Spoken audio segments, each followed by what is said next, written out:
Hi, ako pa si Kim Rivera at ito ang KGR Universal Channel. Alam niyo ba na merong thermal, internal thermostat ang ating katawan o parang heat generator?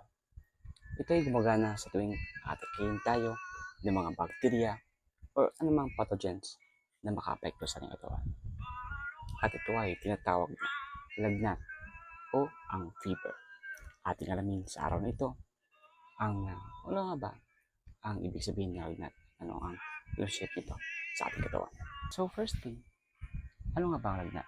Sa madaling salita, ang lagnat ay ang panloob na temperatura ng ating katawan na tumataas higit sa normal nitong saklaw.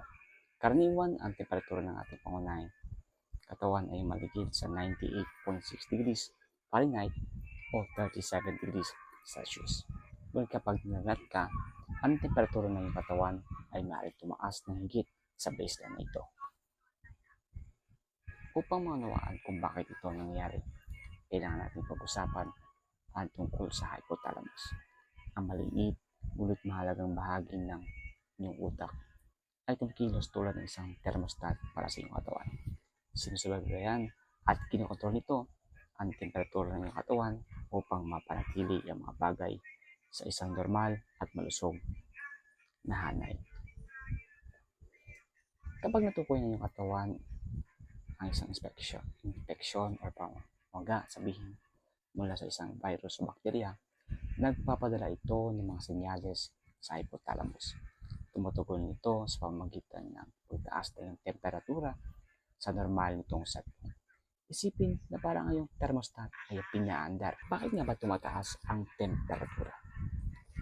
Ito ay dahil kapag inaatake tayo ng mga pathogens o mga viruses, ay namamatay ang mga virus nito sa loob ng ating katawan sa pamamagitan ng pag-init o pagtaas ng ating temperatura sa ating set point na 37 degrees Celsius.